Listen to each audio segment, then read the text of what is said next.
Hey guys, this is Man of War, and I'm bringing you a short video today about stones and their value. Probably one of my big gripes with the industry today is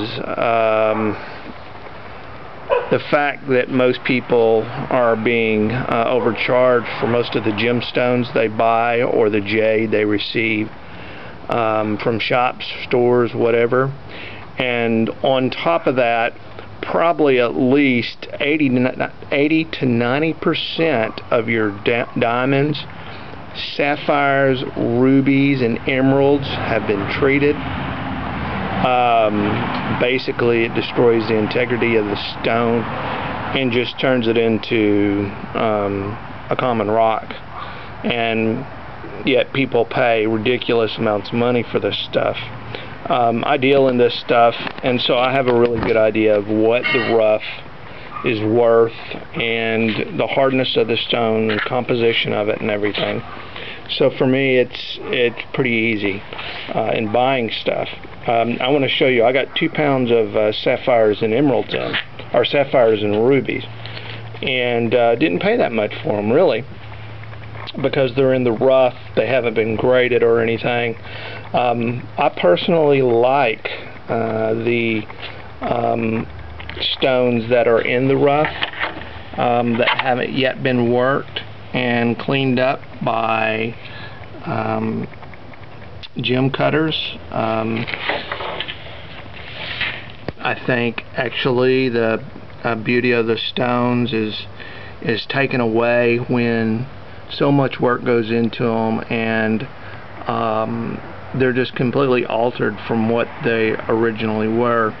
We're seeking perfection from imperfect stones, regardless of what we may see and stuff in them. They're probably never going to be perfect, but man, in his obsession of having the finest and best of everything, is determined to change that. But I'm going to start off with some rough sapphires, actually a ruby. This was in the lot, and it's got some mineral oil on it, and oh my gosh, I was really surprised to get one this nice. Normally in the rough material, you never really know what you're going to get. You can get stuff that's just stunning, and then you can get stuff that you use as gravel for your flower bed. This is a beautiful yellow sapphire. I've only put a face on, or a facet on it, a window, so you can kind of see what's inside of it. Actually, this is a blue, gray, and translucent sapphire, and man, it's tough. It's about a 9 on the Mohs scale, and these are not fun to work with regular lapidary equipment. I have this beautiful, I think it's a rhodolite garnet. It's my youngest daughter's birthstone, and I'm making this into, it'll be cut and worked into a pendant for her. But it's absolutely beautiful. But this is what the garnets look like in their natural form. Not quite as pretty as the finished and faceted pieces. And you can see the rubies have different colors, not at all what you get in the jewelry stores. So it's somewhat of a shock when people see them in the rough. This is another ruby. It doesn't have great color or anything like that, but one thing about it is it's pure. It's a beautiful stone.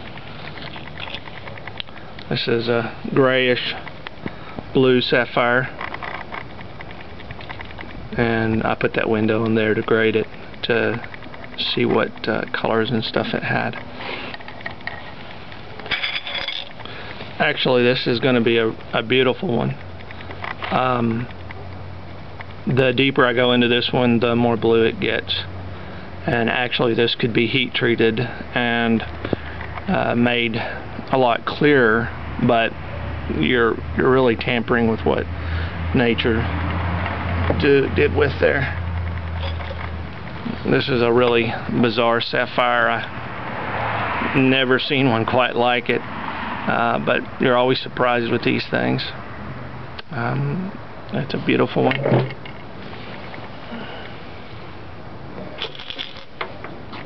Here's another ruby.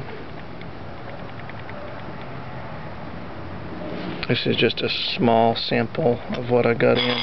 There's one I really wanted to show, and this is one of the more sought after ones. This is a black sapphire. You can't really see it that well, but it's black and it is killer. Solid all the way through. That is just a gorgeous stone. It's hard to work. I haven't cleaned it up all the way, but you can see that's a sweet black sapphire. One of my favorite, of course it comes local, is carnelian from the Arkansas River. It's considered a gemstone, I believe, actually August's birthstone, and once it's cut and finished, it's a really beautiful caramel color, and it just glows, just beautiful when sunlight hits. That's what the nodules look like when you find them in the river on sandbars and stuff. But when you cut them open and work them, it takes a killer shine. Just a beautiful polish. Easy to polish too. Here's another ruby. You can see it's not been treated. And guys, I buy and sell in these things and make jewelry out of them. If anyone's interested, all you have to do is drop me a line. All the stuff that I work in is reasonable. I basically charge enough to cover my cost, and all of it's affordable. You can own a sapphire, ruby, or emerald pretty cheap, and these are not small stones, as you can see. Of course, that was a moonstone. That's neither sapphire nor ruby, or the corundum family. It's a feldspar. It comes from India.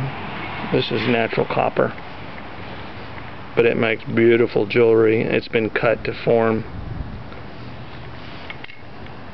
It's a purple jade. That's mineral oil I got on my hands. So. It comes from Bursa, Turkey. And these are 3 emeralds here from, I believe, Brazil. They're not high grade, but they're still beautiful stones. And there's chrysoprase from Australia, black jade from British Columbia, and lapis from Afghanistan. And that's black jade from British Columbia too, with serpentine in it. But I just wanted to show you these, how beautiful they are in the rough. And we take these stones and then heat them and treat them and turn them into something completely different than what they start out as. This is green opal from the Arkansas River.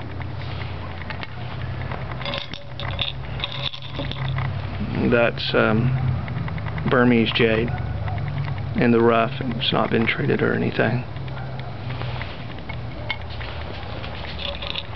But you can just see how beautiful. You get the flashes in these rubies. The matrix is still, you can still see them. Just beautiful, beautiful stones. I don't understand. I have one in here that is a mosaic.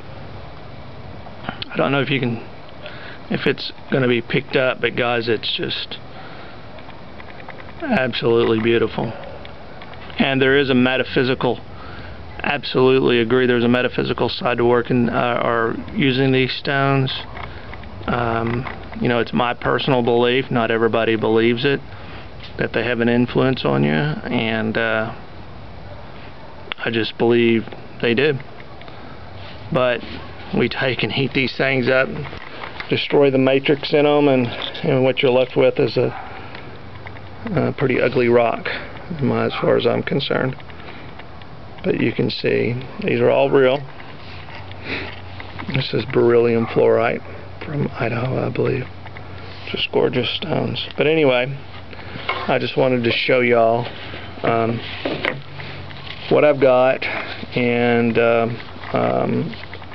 hopefully help some of you if you're going to buy stones. Help you not to pay outrageous prices for stones that you can get actually for 15 or 20 bucks. It's just one of my things, guys. I hate seeing people get ripped off on this stuff. And as I said, the natural stones, there's another gray sapphire. The natural stones are just, they've got a lot more character and they're really beautiful. But anyway, I've got another video on the sapphires and the Burmese jade. As stated before, we do custom work for jewelry, pendants, beads, whatever. All of it's affordable. It's not that expensive. We even custom order stones if you want them. But they're a lot of fun to work with. I've got my own shop, and we do most of the work here. And we sell them to whoever wants to buy them, but you get the real thing. There's a 100% guarantee on that. If you're not happy or satisfied, just simply return it and you get your money back. That's how sure we are of what we do. But anyway, if y'all have any questions or anything like that, then drop me a line and let me know, and I'll try to explain what I didn't cover. It's just, there's just so much to deal with in these stones. It's impossible to do with just one video. And the complexity of what they are and how much they sell for and how people get ripped off. That's my unfinished suit of chainmail down there. But anyway, guys, thanks for watching, and if you have any questions, please let me know. Thank you.